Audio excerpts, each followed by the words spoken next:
Yesterday was a turning point in my life.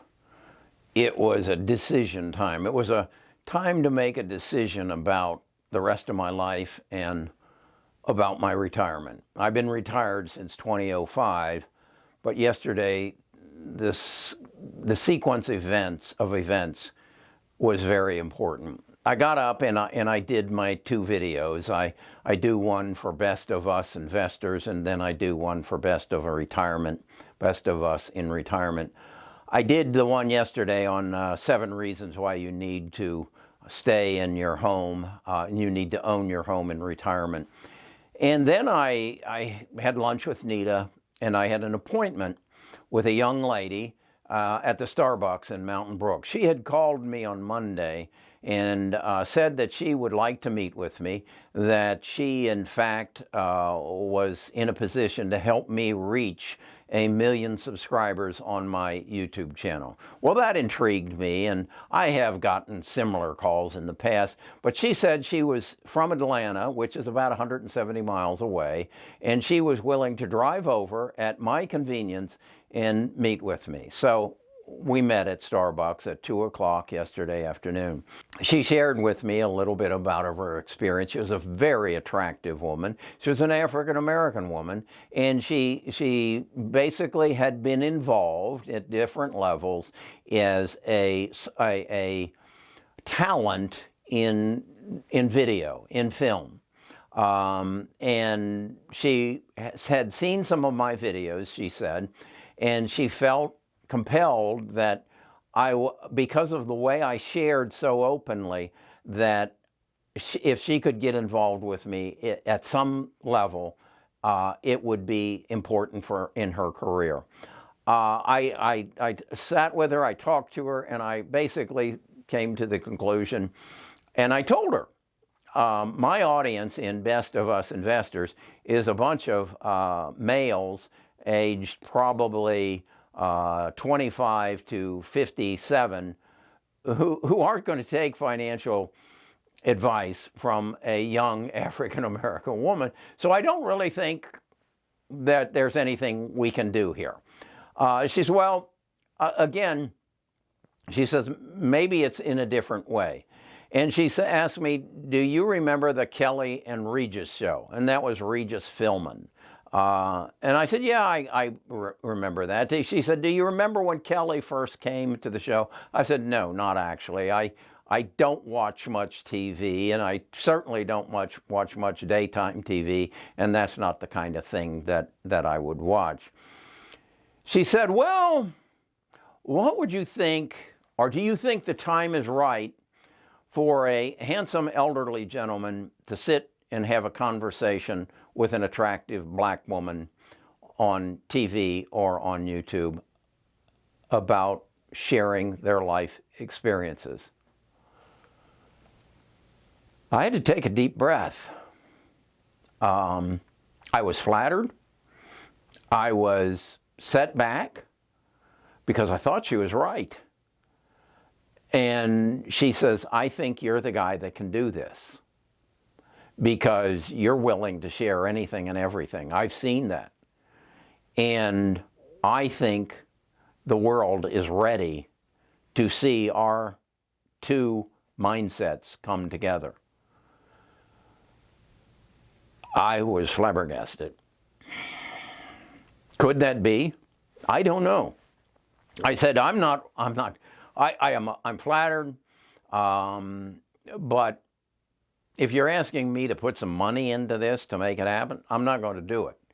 And I don't know where I would go to get it started. I have no experience in this field. She said, well, I know how to do that. I know how to get the people who would produce it and who would write the content and who would do the search engine optimization and build a following. I know the people who could do that. I wouldn't need you to do that. I would just need you to be open to the idea to sit down with them and possibly do this. I said, I'll wait until I hear from you. So it was my plan I was in my jeans and my running shoes and my sports coat, so I kind of looked like this. I had put my running shorts on underneath my jeans, so I drove to the park where I normally run. I run 2 miles. I try to do it 5 days a week. And so I drove to the park and took my jeans off in the car and got out and ran. I like to run on the dirt rather than the sidewalk because it's easier on my feet. So I took off to start to run, and I got about 100 yards into my 2 miles, and I tripped on some roots. I went down. I went down hard. I hurt myself. I opened my hand up, and blood was running down my hand. My knees were opened up. This shoulder was aching. My hand felt like, the only thing I can compare it to is if you had one of those 4th of July sparklers and you put the sparkler in your hand and closed it. I mean, the nerves in my hand were screaming. The nerves in my leg, I felt the pain come up through the bone in my leg. And I had 2 decisions to make. The first decision was to get up. I got up. The next decision was to turn around and go back to my car and clean myself up and go home, or to continue to run. That's where I was. What was I going to do? I decided to continue to run. As I reflected on that whole day's activity, I realized I was in a pivot point in my retirement. And it was a pivot point that I hope you can relate to. We're all going to fall. We're all going to fall. It may be like Janet's knee replacement and the pain she's going through and the inability to get around. She fell. We all in retirement are going to fall. The decision and the important thing is, what do we do after we fall? Are we going to get up? And then are we going to charge forward? I had a decision to make there. Am I going to continue, or am I an old fool that is trying to make videos to share his life and his knowledge and his experience with? Or should I just forget about this running and this running to share and build a business? Should I forget about the young lady who's putting a new challenge in front of me and saying, no, I don't want to do that. I want my life to be easy now. I've earned it. I've earned to be in retirement. I don't need that challenge. I don't need to get on these shoes and start training again for the Senior Olympics, where I run and I watch track, the Olympics.